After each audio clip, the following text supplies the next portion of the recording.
Bonjour à tous et bienvenue pour ce nouvel épisode de la série de podcasts de la Chambre de commerce et d'industrie franco-ukrainienne. Je suis Sébastien Gobert et je commence par récapituler quelques événements marquants liés à l'Ukraine.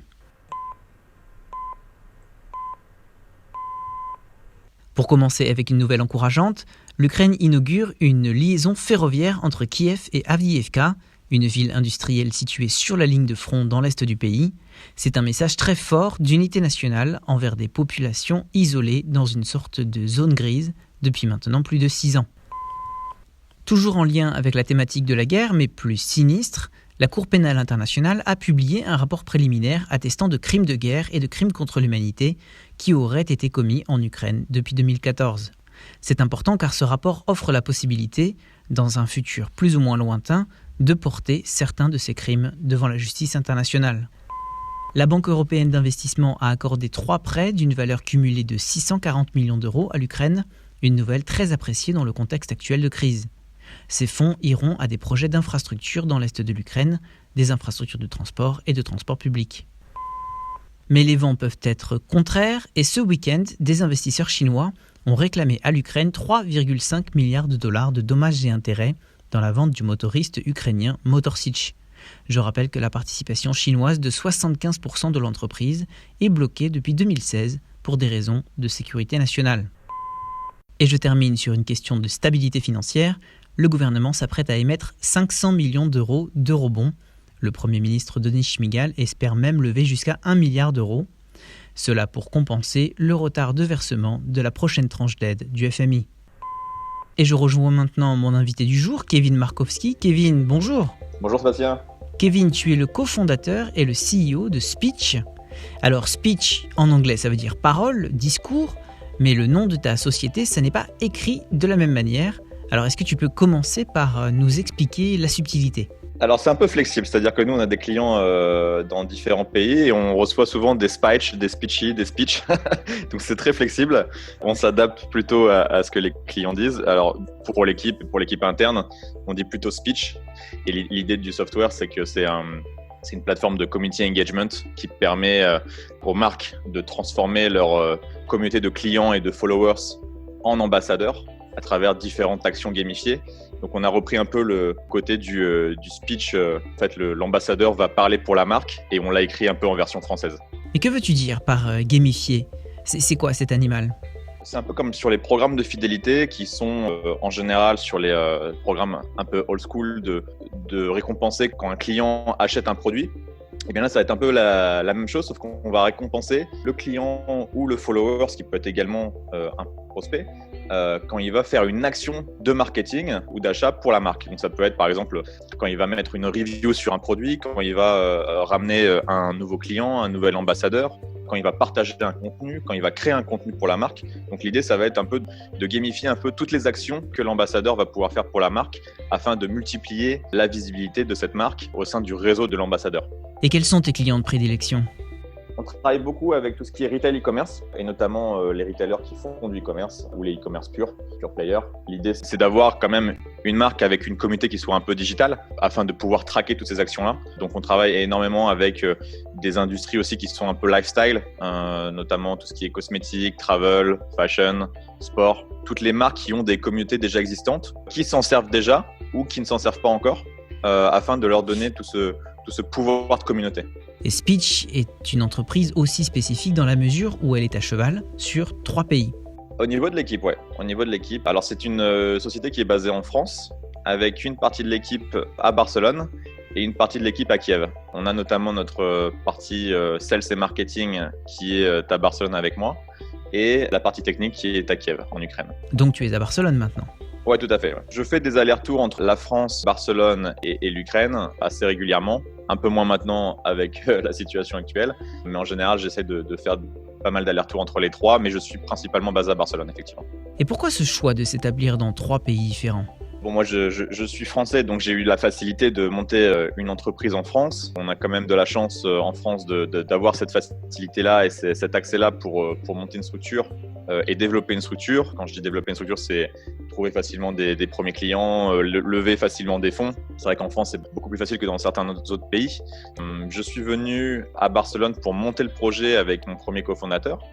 Et c'est vrai que j'ai tout de suite accroché avec la ville de Barcelone qui est quand même un hub technologique assez important en Europe, qui attire facilement aussi des talents. Donc pour lancer un projet en attirant des talents, notamment marketing, c'est assez intéressant d'être à Barcelone. Et en plus, c'est très facile de faire les allers-retours entre Barcelone et Paris. Ça se fait très bien, il y a des avions tous les jours, etc. Et il y a quand même aussi une base d'entreprises technologiques qui se développe de plus en plus à Barcelone. Il y a notamment les Criteo, etc. Pitch est une entreprise technologique et j'ai cherché assez rapidement à avoir des talents tech. Alors au début, je développais avec une équipe technologique basée en Colombie, parce que mon ancienne startup était basée entre la France et Medellín en Colombie. Et c'était assez compliqué en termes de décalage horaire et en termes de management. Donc j'ai voulu trouver plutôt une équipe tech basée en Europe. Je n'étais pas limité à la France ou à l'Espagne. Et on m'a beaucoup parlé de l'Ukraine. Et en fait, ça s'est fait assez naturellement. C'est-à-dire que j'ai posté une recherche, un groupe de développeurs sur LinkedIn. Et en fait, la première entreprise qui m'a répondu, c'est une entreprise ukrainienne à qui j'ai fait confiance dès le démarrage. Donc, on a fait 2-3 calls, on a discuté et on a fait quelques essais.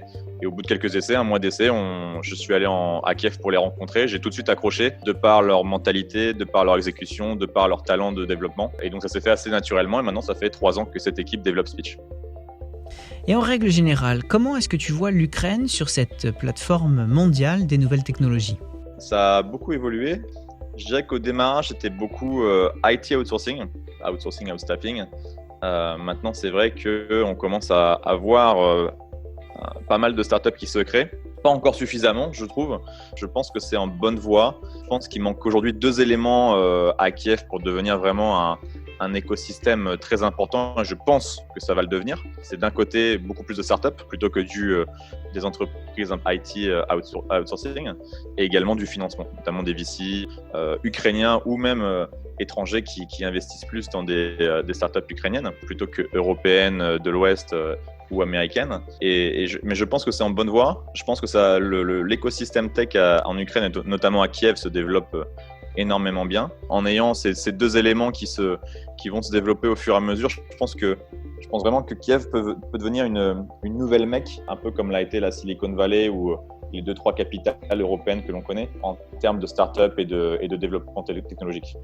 Des projets également comme Unit City qui sont quand même des projets assez énormes. Grosse smart city qui recentre énormément d'innovation et qui vise à devenir une référence mondiale. C'est vrai que c'est ce type d'infrastructure qui va être important aussi pour développer un écosystème. Oui, c'est bien vrai. Unit City est un projet particulièrement intéressant. Et aussi un autre facteur qui peut aider à booster le développement de la tech à Kiev, c'est la French Tech Kiev, dont je rappelle que tu es membre du board. Oui, tout fraîchement, parce que le board a été officiellement créé depuis juin. On commence tout juste l'activité. On a organisé quelques événements pour monter un peu une première communauté. On commence à avoir un petit peu de visibilité. L'idée, ça va être de se faire connaître aussi des locaux et pas uniquement des Français. C'est un peu le pareil qu'on prend avec la French Tech Kiev, qui peut être différent d'autres French Tech dans le monde. Dans des villes où il y a effectivement énormément de Français, comme Barcelone par exemple, c'est une French Tech qui va être très française, avec des membres principalement français, alors qu'à Kiev, on vise plutôt à faire une intégration avec la communauté locale afin de développer les relations, les partenariats, les collaborations et pas avoir une communauté uniquement de Français, mais plutôt une communauté internationale, mais qui va être directement intéressée par les entreprises tech françaises et une collaboration avec la communauté française. Puis là, l'idée, ça va être de stabiliser et d'asseoir un peu cette notoriété sur Kiev pour 2021. Oui, asseoir une notoriété et élargir la communauté tech à Kiev. Mais alors, comment travailler justement à cette intégration de la French Tech dans le paysage ukrainien ? Qu'est-ce que vous pouvez apporter aux nouveaux membres ? Je dirais qu'il y a 2 choses. Il y a une partie accueil, et pour ceux qui ne sont pas encore sur l'Ukraine ou sur place, parce qu'il y a de plus en plus d'entreprises qui regardent l'Ukraine aujourd'hui pour venir soit s'installer, soit installer un département R&D, soit intégrer une équipe qui est déjà sur place.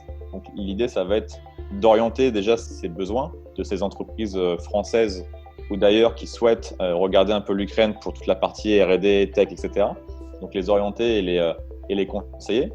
Et pour les entreprises qui sont déjà sur place, ça va être effectivement de les aider à s'intégrer à l'écosystème local qui grandit, qui de plus en plus puissants. Et ça va être du coup ces missions d'accueil, d'orientation qui vont aider à s'intégrer à l'écosystème local, qui vont aider aussi à développer l'écosystème local, dans le sens où plus il va y avoir d'organisations comme la French Tech, plus il va y avoir d'options aussi internationales, parce qu'effectivement aussi, il y a des entreprises ukrainiennes qui souhaitent aussi peut-être s'exporter sur la France, et du coup, la French Tech peut être une plateforme dans les deux sens. Exactement. Et il est vraiment bienvenu que tu confirmes nos espoirs concernant les perspectives de la French Tech Kiev et l'intégration des communautés de la tech. Un développement que l'on va suivre avec beaucoup d'intérêt, évidemment. Merci beaucoup, Kevin Markowski. Merci Sébastien, merci pour l'invitation. Et merci à tous d'avoir écouté cet épisode de la série de podcasts de la Chambre de commerce et d'industrie franco-ukrainienne. C'était Sébastien Gobert, à très bientôt pour une nouvelle conversation.